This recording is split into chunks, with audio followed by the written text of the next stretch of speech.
All right. So how technology has affected me in my life? I never really dealt with technology till I was in elementary, and when I went to my second elementary, when I first moved to the United States, it was relatively new, and they actually had a computer lab there. And my old school probably had one computer in the entire school. This one had a computer lab for like 100 students. And I remember I was in like maybe fourth or fifth grade, and it was my first time ever going into the computer lab and actually getting to use the computers that they had. That was a while ago, so they were like old Macs. And I remember like every school had them. From there, that's when I really started getting into like computers and computer games, video games and stuff. I remember I got my first system. I always wanted a PlayStation, but I never got one. The first thing I got was a Nintendo 64. And I used to play that all the time. And I remember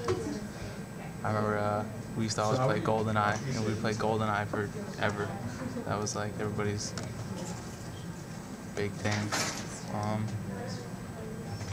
From there, I got pretty into computers, and I started messing around with computers a lot, and I ended up building them sometimes and stuff, and just random stuff like that. And I recently started getting into Macs and actually learned how to use one. I bought my first one about a year ago, so I use it pretty often now. So I don't know. I guess technology affects me in a lot of ways now, especially what I'm about to see and stuff, because I'm in the military. Before, nobody was able to. I mean, the only way you could communicate with your family was with written mail, or we call it snail mail. And now everybody has email and things like that. So you get to use email a lot. You can actually send video clips home and stuff like that. So it's quite interesting now. But I mean, technology, I guess, affects all of us in a lot of ways. Like, now almost everybody has a camera on their phone, and they can take pictures of whatever, and everybody also has digital cameras and stuff, so it's just a lot easier to record what's going on and record history. So it's convenient in some ways, and it helps communicate in a lot of ways. And I guess, especially nowadays, with modern technologies and vehicles, a lot of people have GPSs now. Most cars are starting to come factory with it. And, it's a lot easier than having to pull over and looking at an old map and trying to find which way you're going to go. And then old maps were never updated, so you didn't know any of the new roads that were going on. Or now they have new GPSs that can tell you when there's construction going on and things like that. So it's pretty cool.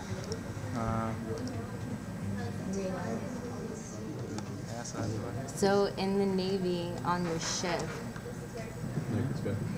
what kind of forms of technology do you use? On the ship, I mean, there's every type of form of technology now. I mean, every work center has computers in them now. Everything is done digitally.